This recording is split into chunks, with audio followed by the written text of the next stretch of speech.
Labais. Nu ko, ķeramies klāt mūsu pirmajam eksperimentam. Un pirmais eksperiments būs tāds, ko arī jūs mājās varēsiet pamēģināt. Mēs paši uztaisīsim savu statisko stravu, tādu, ko tu šorīt no rīta dabūji. Un tam mums būs vajadzīgs, mēs varam paņemt parastu plasmas caurulīti, kanalizācijas caurulīti. Un mums ir vajadzīgs plāns, ļoti plāns folijas kā šis. Un ko mēs tagad darīsim? Mēs šo trubiņu sāksim vienkārši rīvēt. Mēs varam rīvēt gar apģērbu, mēs varam rīvēt gar biksēm, gar svešām biksēm, gar savām biksēm. Mēs varam parīvēt arī gar mātiem. Un tagad skatieties, kas sāks notikties ar šo te.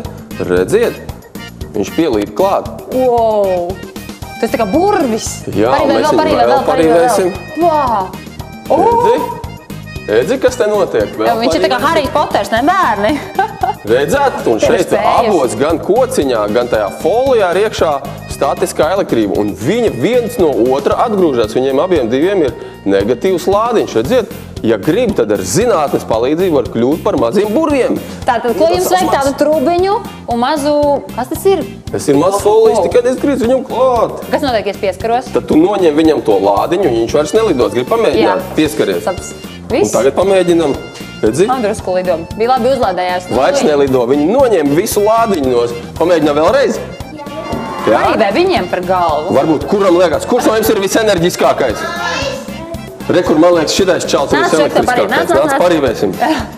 Gar tavu džemperi parīvēsim gar tavu džemperi. Tu esi pats stiprākais klasē. Jā? Bet tu esi pats elektriskākais. Skaties. Wow!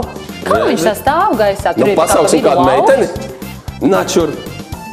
Nāc šurp. Gribi pati pamēģināt? Nāc pamēģini. Paņem un paberzē sev gar galvu. Paberzē kārtīgi sev gar galvu. Tā, paberzē. No. Ja pašai jau saelektrizējās, Mati. Redzi, tā atlaca. Nāc apakšā lietas. Labi dzenā. Tev ir burvis spējas, tu esi burve. Labais! Nu, lūk, redzi, tā arī taviem matiem gadījās. Tu berzējoties, tavi mati berzējoties gar džemperi uzlādējās ar tādu pašu elektrisko lādiņu, kā mēs nu pat radījām. Tad viņam radījās lauks apkārt ar elektrību. Jā, tieši tā. Tāpēc mēs paši, zinot fiziku, matemātiku, varam kļūt par burviem. Jūs gribat būt burvi? Jā! Nu, es noteikti iedomāju to burvi. Es eju būt burvis. Tā! Čau!